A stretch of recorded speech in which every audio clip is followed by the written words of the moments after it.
Hello Harlem, I'm here on 125th and Frederick Douglass in front of Hue-man bookstore, catching up with newsman turned author Byron Pitts. He's got his first project out and he's inside signing books. Let's take a look. Hey Phyllis, I'm Byron Pitts. Thank you so much for supporting the book. My story is, I didn't learn to read until I was 12. I studied until I was 20. I was labeled as functionally illiterate. So the book is about the journey from there to here.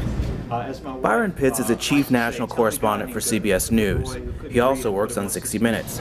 He's come to Harlem's Hue-man bookstore with his first book, Step Out on Nothing. Hey doctor, what's up, cuz? How you doing? I'm digging that shirt, man. This book is for anyone who's ever been told, no you can't, you're not good enough, you're not ready, you're not worthy. That's certainly something I've heard much of my life. I still hear it sometimes in my professional life. The book is filled with inspiring lessons, heart-tugging moments, and vivid stories of an awkward childhood in East Baltimore.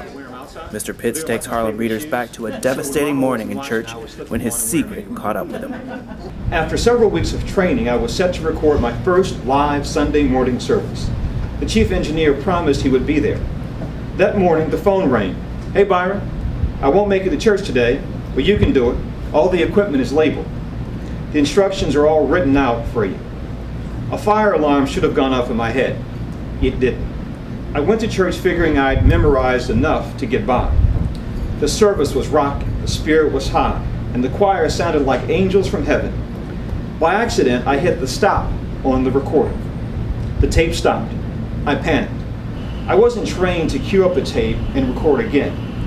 Now, sweating like the preacher winding down his sermon, I looked at the manual for direction.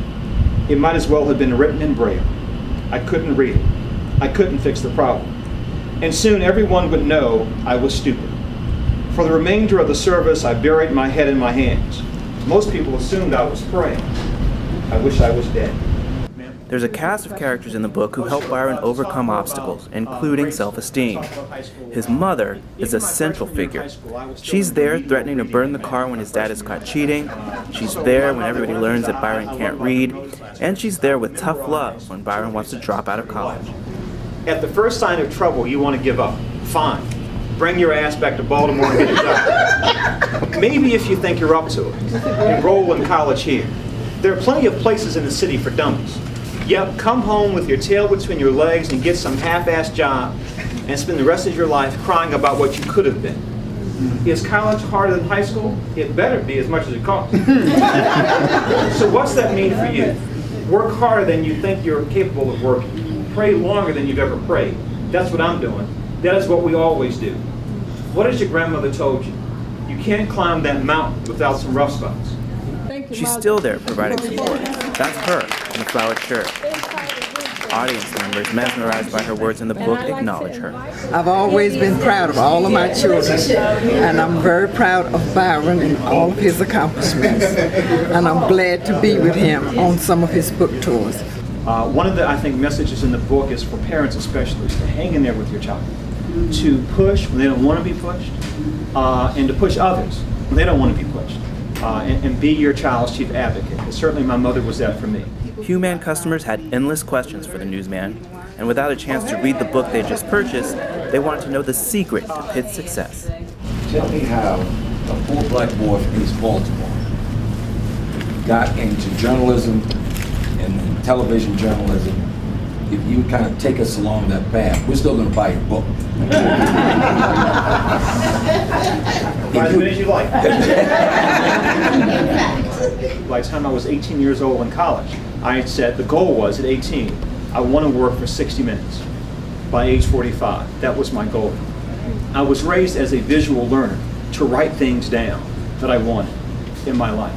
And so I wrote down on a piece of paper, I will work at CBS News. By age 35, I got there at 36. I will work for 60 Minutes by age 45. I got there at 47. Still pissed about that, but I got there. The image of someone like him is just so powerful to so many people who are struggling. I picked my book up and got it signed for my little brother, who just started college.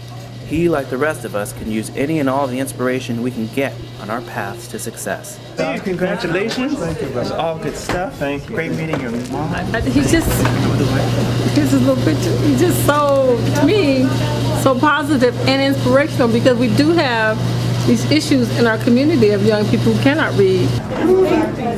My advice to folk in Harlem is the same advice my mama gave me when she raised 3 kids by herself. That if you work hard and pray hard and treat people right, good things will happen. And as far as dreams, I was raised to believe, dream big, absolutely, but plan small. Have a detailed plan, a detailed vision. Okay, It seemed to Harlem, me we have our marching orders. I've got my detailed plan, and I'll never let go of my dream. Find that course, and therefore go. In Westchester. Got it. Cool. Well, thanks for coming to Harlem. We appreciate it. My pleasure, brother. All right, good to see you again. Thank you, man. All right. God bless.